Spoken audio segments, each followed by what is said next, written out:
If I had to choose one word to describe the work of Scarborough Missions, I would say it is reconciliation.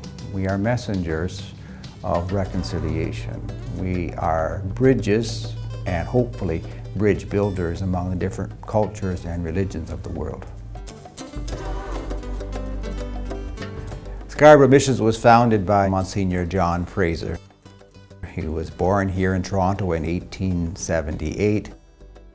He was the first Roman Catholic priest from English-speaking Canada to go to China. So he worked in China for a number of years, and then he said, we need more people. So he set about creating an organization which would recruit, train, and send missionary priests to China. And after many years, he finally opened a seminary in 1918 in Almonte, Ontario, in the Archdiocese of Ottawa. It was called China Mission College. That was the beginning of Scarborough Missions. Later moved here to Scarborough so the students could study at St. Michael's College. And the first band of graduates, the first band of Scarborough priests went to China in 1925.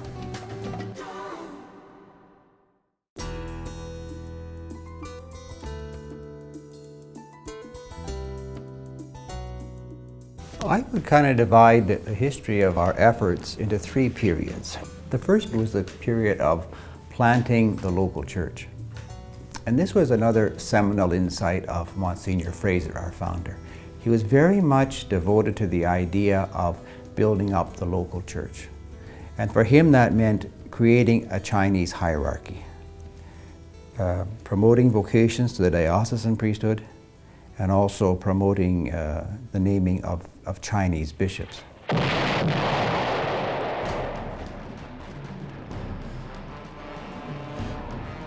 Our work in China was interrupted by the Pacific War, especially with the Japanese invasion of China beginning in 1937. And so Rome asked if we could send missionaries to the Dominican Republic. Then after the war, some of our priests went to China, but then with the revolution in 1949, all Christian missionaries, including Scarborough missionaries, were expelled from China. So we began to work in many other parts of the world: the Philippines, Japan, the Bahamas, Brazil, British Guyana, now Guyana. So we spread out, building up the church in a local sense, repairing churches, the sacramental ministry. So that was the first stage.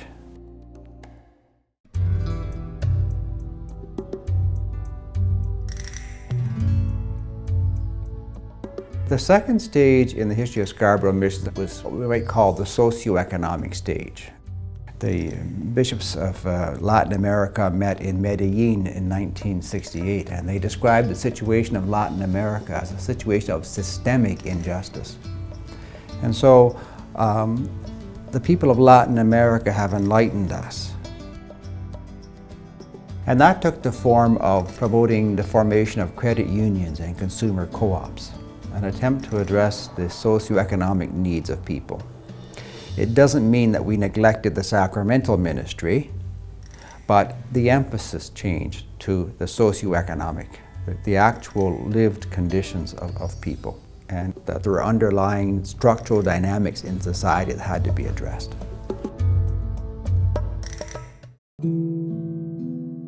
Our founder, Monsignor John Fraser, had a very compelling missiology. He believed that unless the Chinese people were baptized and converted, that they would not be saved. It was the prevailing missiology of the time across all the Christian churches.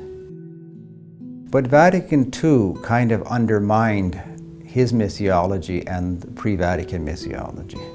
Among other things, Vatican II said that anyone of good will who seeks God sincerely and who follows his or her conscience will be saved. Before the council, mission was something that the priests and the religious brothers, religious sisters did. In saying that the whole church is missionary, the Second Vatican Council was including lay people in that. So since 1974, Scarborough Missions has been trying to integrate lay people into our larger missionary effort. In the beginning, we recruited single lay men, and later on we began to accept women and also married men and women.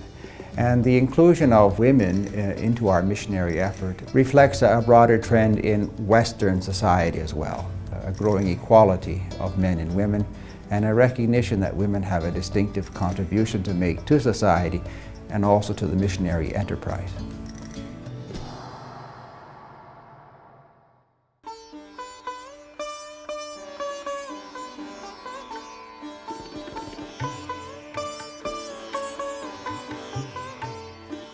The third stage for us is the stage in which we find ourselves right now, the stage of interreligious dialogue.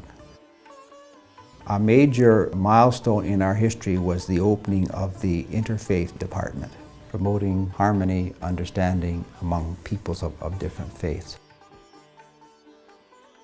So the sacramental side has continued, the social justice side has continued, but now the interfaith dimension is emerging.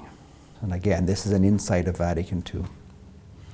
And so what we're going to do today is look at some of the religious artifacts of a few of the major faiths of the world. And so the shift from an effort to convert to dialogue with people of other faiths. Monsignor Fraser went to China to reach out to people of other faiths. And he went with a certain understanding what that involved. For him, it was a matter of converting them to Christianity as quickly as possible. Now we are recovering that impulse towards the other, towards the religious other, not with the idea of converting, but with the idea of understanding and appreciating. One of the things that always impresses me about Scarborough Missions and about our founder, Monsignor Fraser, is our passion for the gospel, and especially those aspects of the gospel which are in danger of being lost. And it is precisely our experience of working with peoples of other religions that have forced us to reflect on the gospel, to say, what does the gospel mean in this situation?